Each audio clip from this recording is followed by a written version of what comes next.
우리 흔히 말하는 뭐 흠뻑 비를 내리듯이 영어 노출을 주면 아이가 저절로 나온다 이렇게 비유를 하거든요. 그런데 아이가 이미 우산을 쓰고 있어 버리면 부어주는 게 이렇게 네. 부어주는 게 아무 소용이 없다라는 거죠.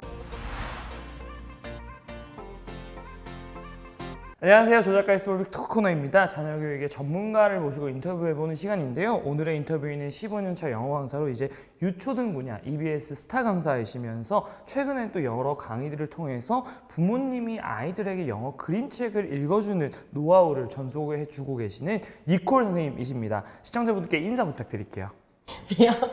안녕하세요. 아이들의 영어 친구 니콜입니다. 저는 2006년도부터 우리 아이들이 어떻게 하면 영어를 좀 쉽고 재미있게 접할 수 있을까 연구하고 강의하는 일을 해왔습니다. 네, 반갑습니다. 반갑습니다. 네, 주변에 이제 조카들한테 얘기를 들었는데 니콜 선생님을 아는 조카들이 되게 많더라고요. 그래서 유초등 분야에서 굉장히 유명하신 선생님이시라고 제가 얘기를 들었어요. 감사합니다. 그래서 이제 궁금했던 게 사실 뭐 영어 강의하시면 보통 성인을 대상으로도 많이 하시잖아요. 근데 하필 선생님들은 좀 어린 학생들을 위한 어떤 영어 강의를 하시게 된 특별한 계기가 있으신가요? 특별한 계기는 없고요. 제가 이렇게 오랫동안 강사 생활을 해오면서 저도 아주 어린 4살 친구들부터 성인 반까지 다 수업을 해봤어요. 근데 다 그냥 저는 아이들이랑 잘 맞아요. 아이들이랑 이 지적 수준이 비슷하고요. 또 제가 생각해보면 제가 원래 아이들을 되게 좋아했어요. 어릴 때 저희 때는 이제 대중목욕탕을 다니잖아요.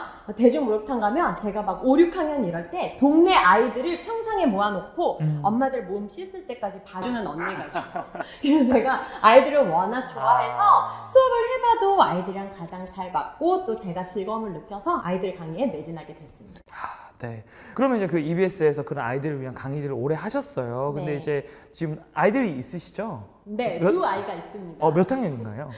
8살, 7살입니다. 그러면 애들 영어 교육 선생님이 직접 교육이라고 할 거는 없고요. 네. 자연스럽게, 제 모토가 자연스럽게예요. 그래서 가정에서도 그냥 아이들이랑 영어로 노래도 하고 영어 그림책도 많이 읽어주고 또 그러다 보니까 저희 아이들이 영어를 조금 쉽게 접하게 됐어요. 그래서 최근에는 좀 영어로 대화도 시도하고 그냥 그렇게 하고 있어요. 그럼 소위 말하는 언빠표 영어라고 볼 수 있겠네요. 그쵸. 좀 더 구체적으로 좀 어떻게 하시는지 알려주시면 좋을 것 같은데.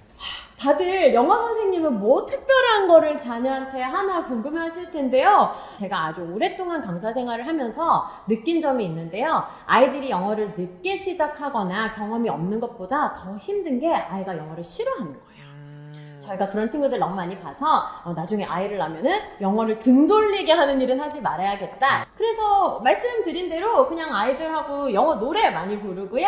제가 책을 좋아하고 또 책을 읽어주는 거를 좋아해요. 아이들하고 영어 그림책, 또 리더스 책 이런 거 많이 읽고 또 아이들이 보는 영어 영상물도 저는 같이 봅니다. 보면서 대화도 나누고 그렇게 엄마표 영어 하고 있어요. 그럼 이제 두 가지 질문을 드리고 싶은데 첫 번째는 이제 아까 그 싫어하는 아이들이 좀 있었다고 하셨잖아요. 네. 그 아이들은 어쩌다가 영어를 좀 싫어하게 된 건가요? 제가 이제 수업을 했을 때 많은 친구들이 처음에는 영어 반짝반짝한 눈으로 재밌다고 하면서 와요. 근데 아이들이 영어를 좋아하면 이제 많은 부모님들이 영어에 욕심이 생기시죠. 그건 어쩔 수가 사실 없어요. 아이의 영어가 진행되는 상태를 봐가면서 기간도 좀 보내시고 진도도 나가시고 해야 되는데 우리 아이가 잘하니까 조금 더 잘하고 선행을 너무 많이 시키셔가지고 아이들이 지쳐서 영어를 싫어하게 되는 경우를 정말 많이 봤습니다. 그럼 이제 두 번째로 아까 그 아이들 이제 집에서 영어 노래도 불러주시고 뭐 책도 읽어주신다고 하셨는데 뭐 저희가 영어 그림책 읽기는 또 여러 가지 얘기를 하겠지만 뭐 노래는 어떤 노래를 주로 같이 불러주시나요? 우리 뭐 마더구스라고 부르는 너스리 라임 같은 거 불러줘요. 많이 알고 계시는 우리나라는 뭐죠? 리리리자로 이런 노래잖아요. 그 영어로는 row row row your boat gently on the stream really really really really life is but a dream 이런 노래들 그냥 불러주고요. 또 이제 아이들이 보는 영화에 나오는 타이틀곡이나 아니면 또 아이들이 보는 영상물에 나오는 주제곡 같은 거 있어요. 그런 것들도 그냥 같이 자연스럽게 부릅니다. 그럼 이제 부모님께서 약간 궁금해하실 게 그런 거를 몇 살 때 보통 시작을 하셨었는지. 저는 급하게는 하지 않고요. 사교육 시장 트렌드에서 보면은 그냥 적당하겠지만 저희 아이들의 발달 상황을 보고 아이들이 모국어가 조금 잡히고 있다라고 생각이 되었을 때 시작을 했고 그게 저희 첫째가 6세경 됐을 때인 것 같아요. 그때 이미 뭐 우리말 소통도 잘 되고 우리말 모국어 책도 저랑 많이 읽고 있었고요. 그래서 가정에 이제 제 직업상 영어책이 많으니까 한 번씩 읽어줘 봤더니 곧잘 따라해서 네, 재밌게 그냥. 그럼 그 전까지는 별도의 뭐 영어 노출이나 이런 거 없었던 네, 실제로 제 동료 선생님 중에 영어를 잘하시니까 아이한테 태어날 때부터 영어를 사용을 하셨다고 하더라고요. 그래서 제가 그 얘기를 듣고 저희 아이들이 어릴 때 그래 나도 영어로 말을 해서 노출을 빨리 해줘야 되겠다 마음이 조급할 수 있잖아요. 그래서 제가 영어로 저희 아이한테 말을 걸어봤어요. 저희 아이 이름이 그때 한인데 첫째가 Honey, do you want some water? 그랬더니 갑자기 애가 이렇게 이게 뭐지? 그래서 이게 준비가 안 되고 하면 안 되겠다. 근데 왜 그 언바페 영어 하시는 분들 중에 네. 이제 모국어가 좀 습득이 되기 전에 영어 노출을 해주는 게 오히려 더 도움이 된다 이렇게 얘기를 하시는 분들도 계시던데. 저는 엄마표 영어뿐만 아니라 모든 학습이나 습득 분야는 이게 정설이다라고 사실 말할 수는 없을 것 같아요. 아이들마다 좀 다르고요. 저희도 제가 같은 방법으로 저희 아이들한테 했지만 첫째는 언어가 좀 빠른 편이었고 둘째는 언어가 좀 느린 편이었어요.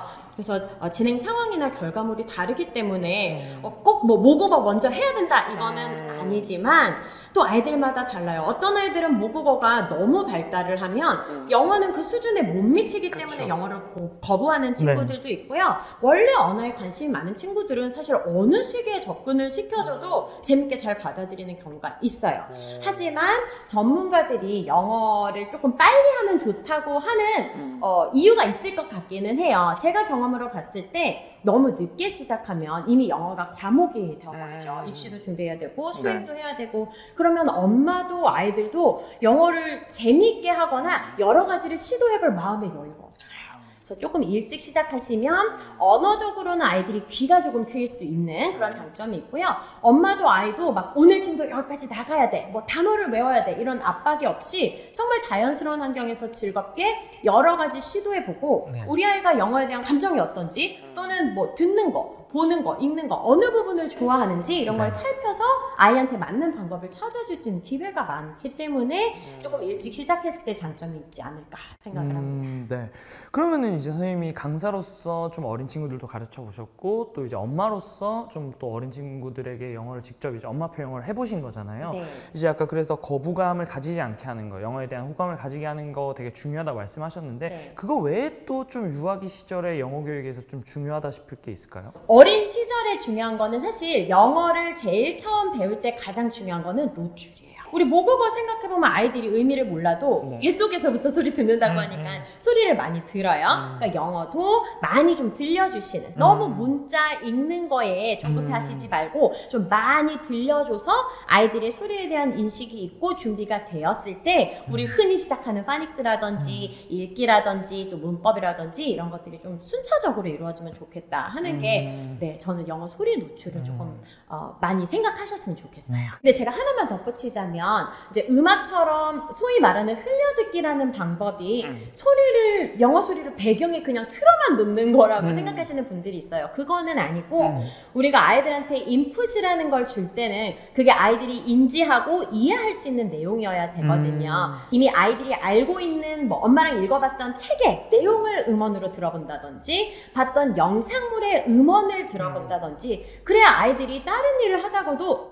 어느 하나 단어나 상황에 의해서 이거 내가 알았던 거야 하고 집중을 해서 듣게 되고 그때 인풋이 진짜 사용 가능한 인풋이 되는 거거든요.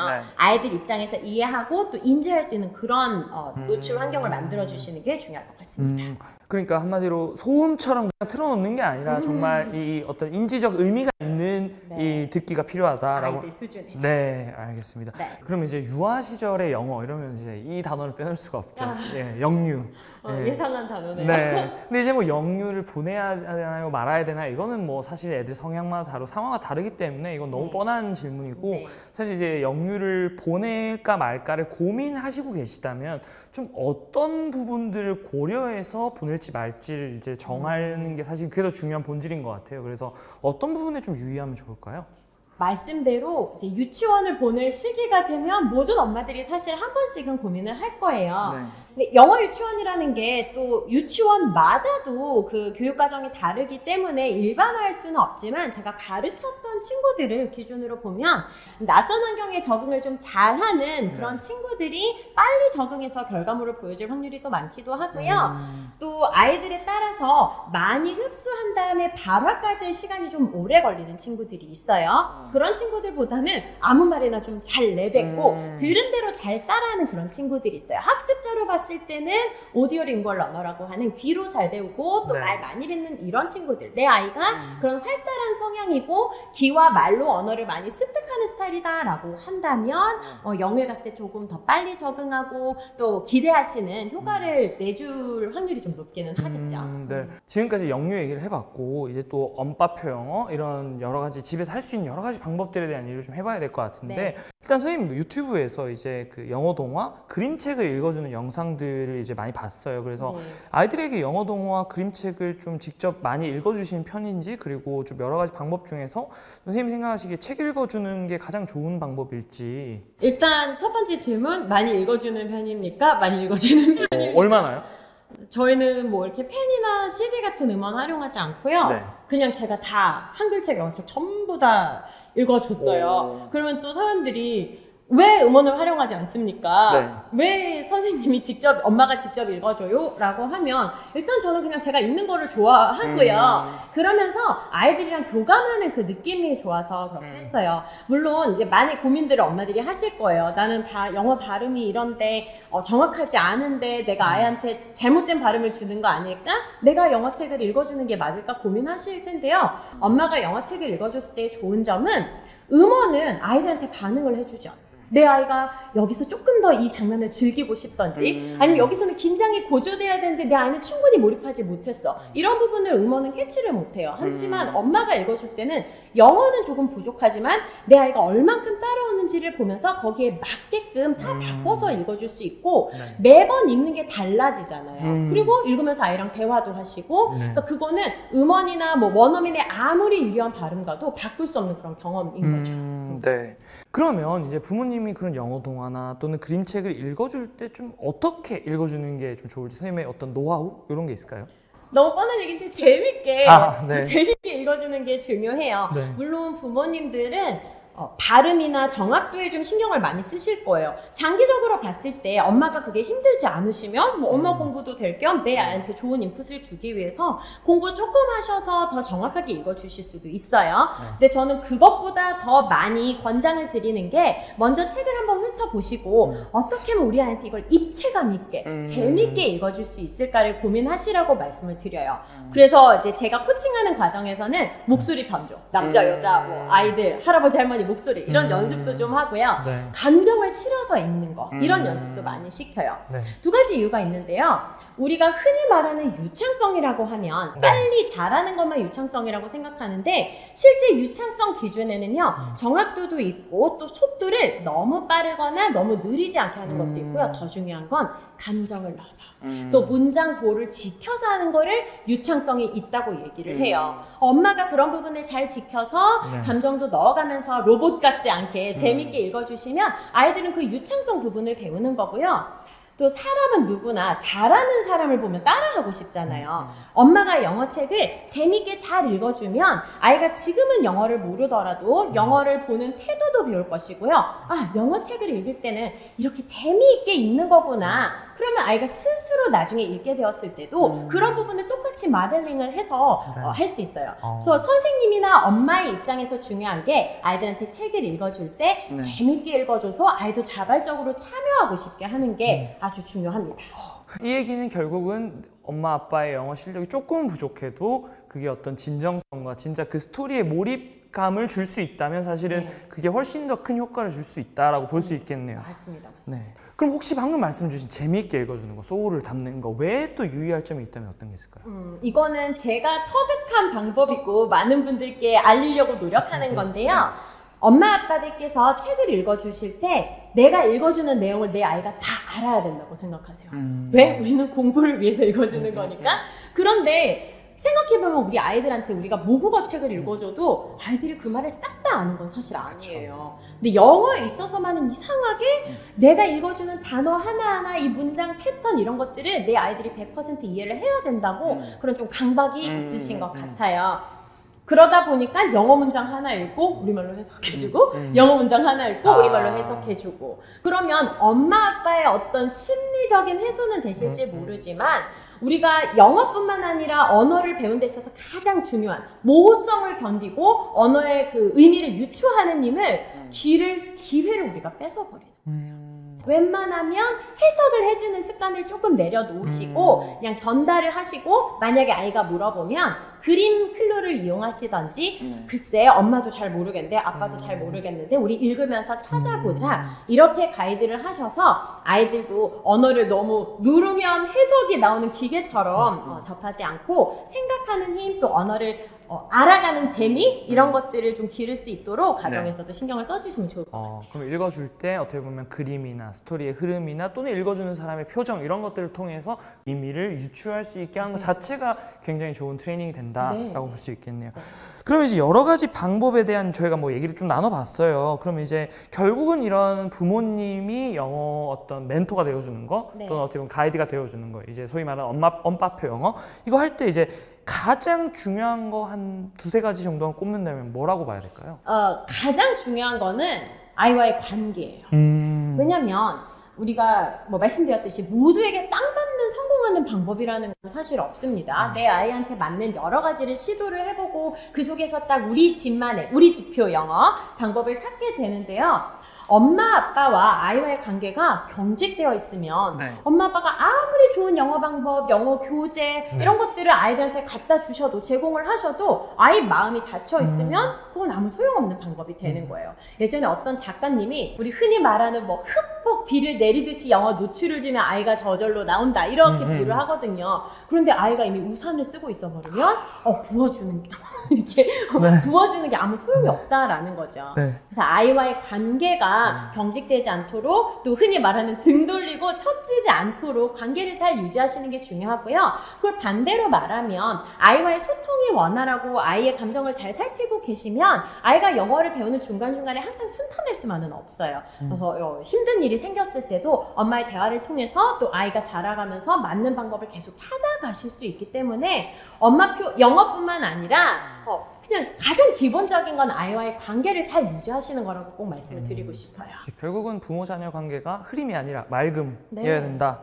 결국 그렇게 했을 때 영어든 뭐든 다 따라올 수 있다.